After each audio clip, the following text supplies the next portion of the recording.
हरे कृष्णा कृष्ण कृष्ण हरे हरे, हरे राम राम राम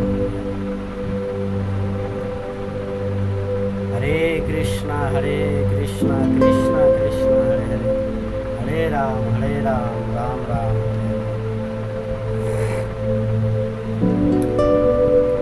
हरे कृष्ण। शुभ सकालेर शुभेच्छा जानिए आज के আমরা আলাদা কিছু ডিফারেন্স কথা শুনবো, সেটি হচ্ছে একাদশী। যদি কেউ একাদশী করতে চায় তাহলে তার 10টি গুণ তাকে ধারণ করতে হবে। সে কথা আমার কথা না, এটা হরিভক্তি বিলাস গ্রন্থে বর্ণনা করা হয়েছে। কি 10টি গুণ? যেহেতু সামনে একাদশী আসতেছে, একাদশী কবে?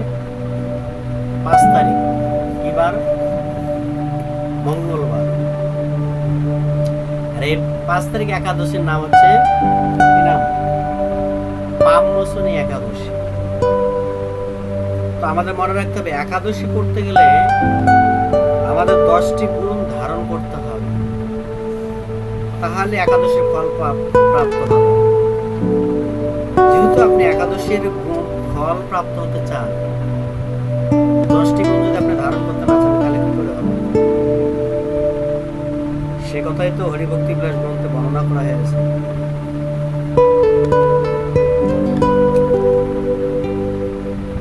কত 10 অধ্যায়, ত্রয়োদশ বিলাস।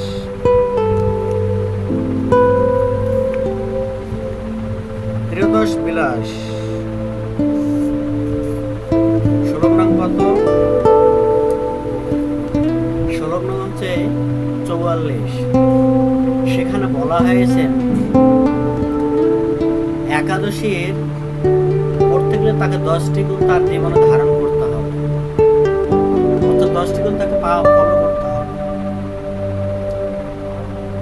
ভবিষ্যৎ পুরাণে বর্ণনা করা হয়েছে, ক্ষমা সত্য দয়া মনম শৌচ ইন্দ্রিয় নিগ্রহম দেব পূজা অগ্নিবাহম সন্তোষ বরজনম সর্বব্রতায় ধর্মম সামান্য দশ স্থিতম।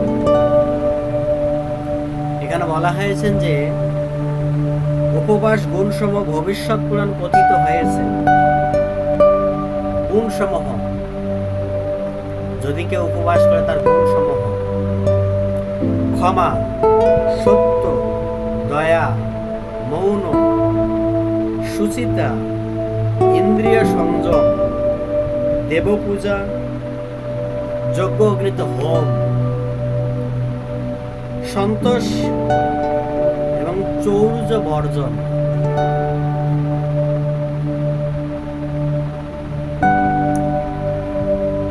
সামান্যত 10বিধ ব্রতের এই 10 প্রকার গুণ থাকা প্রয়োজন।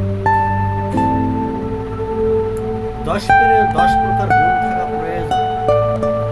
আপনি একটা ব্রত করবেন,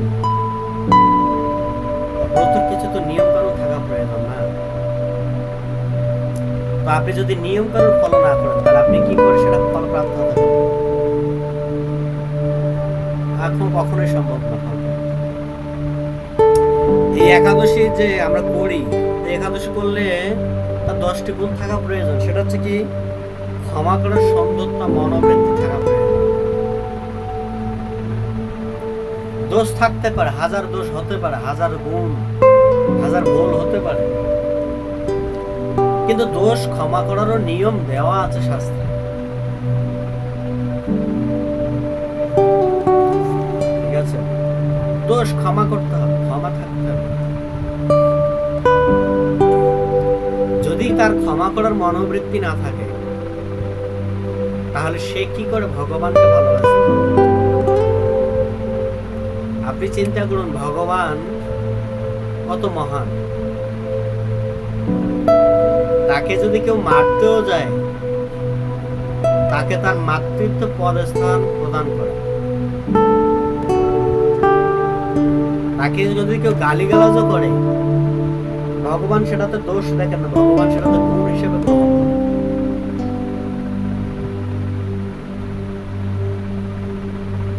তাহলে আমরা ভগবানের সৃষ্টি, তা আমাদের ক্ষমা করার তো মনোবৃত্তি থাকতে হবে। বর্তমান যুগের মানুষের ক্ষমা করার মনোবৃত্তি নেই।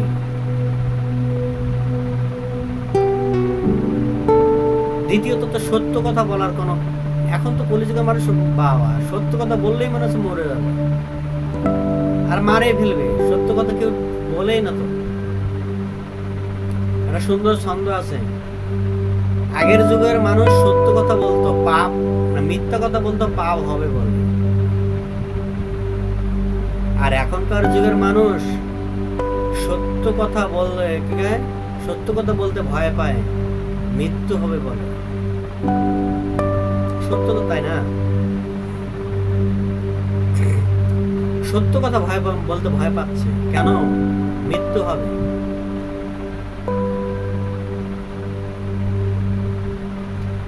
সত্য কথা সব জায়গায় প্রয়োগ করা প্রয়োজন নেই, কিছু কিছু ক্ষেত্রে করতে হয়।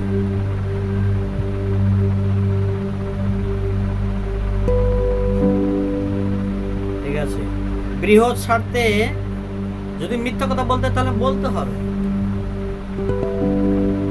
যেখানে যেখানে কি ক্ষতি হচ্ছে সেখানে সত্য কথা বলে যদি সেটা মুক্তি পায়, সেটা সত্য বলা দরকার।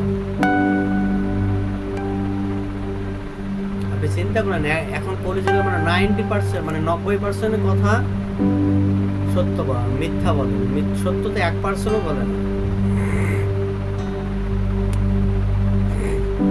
কেমনে কি? তার দৃষ্টান্ত হচ্ছে একটা কি, মোবাইলে যখন এক ব্যক্তি কথা বলে, আসে এক জায়গায়, বলতেছে আরেক জায়গার কথা, সত্য বলতে ভয় পাচ্ছে। মৌন, একাদশীর দিন কমসে কম আমাদের কম কথা বলা উচিত, মৌনতা থাকা প্রয়োজন। কেন? মৌনতা থাকলে হচ্ছে ভগবান খুশি হন। কারোর সাথে কথা না বলাটা জরুরি, ছাড়া কথা না বলাটা প্রয়োজন বিষয়। কারণ যে জরুরি বিষয় ছাড়া কোনো কথা বলে না সে হচ্ছে বুদ্ধিমান ব্যক্তি। কেন বুদ্ধিমান ব্যক্তি? কারণ তার কোনো সমস্যা নেই। যদি কেউ অতিরিক্ত কথা বলে তাকে কেউ ভালোবাসে না জগৎ।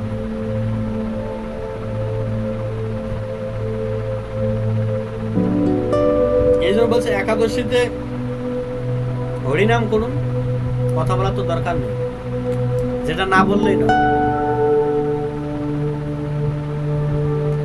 একাদশী করার এই 10টি গুণ থাকা প্রয়োজন।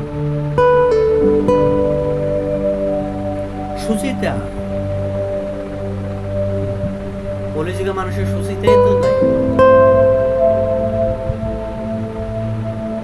এখনকার মানুষ বাথরুম করে ওই অবস্থায় খাওয়া দাওয়া, সামান্য দৈহিক কার্যকলাপ সুচিতাটাই নাই। একাদশী করতে গেলে এই নিয়মগুলো তো ফলো করতে হবে, সুচিতে থাকা প্রয়োজন। ইন্দ্রিয় সংযম।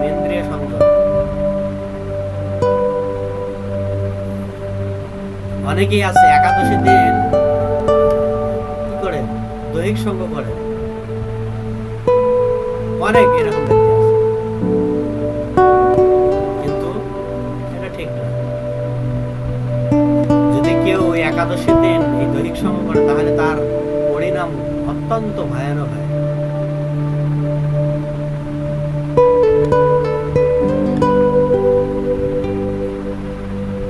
তার পাশে দেব পূজা, যজ্ঞ, অগ্নিতে হোম। এখন তো হোম করা মানুষের পক্ষে সম্ভব না।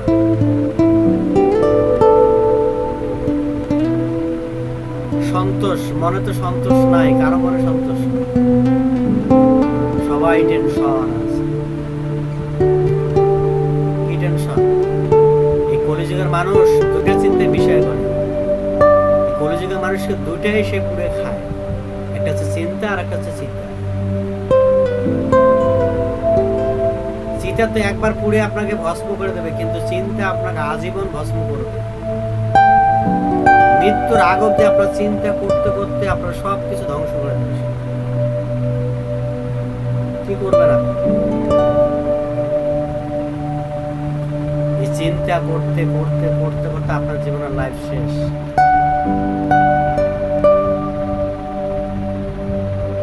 একাদশী যদি কেউ করে তাকে এই 10টি গুণ তান্ত্রিক কমসে কম হৃদয়ে দেহের ভিতরে ধারণ করা প্রয়োজন, করতে হবে।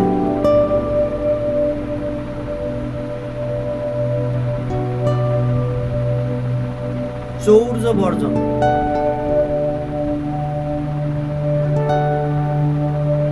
চৌর্য মানে কি?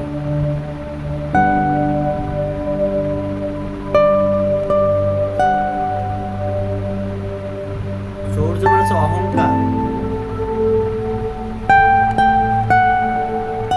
অহংকার বর্জন করতে হবে।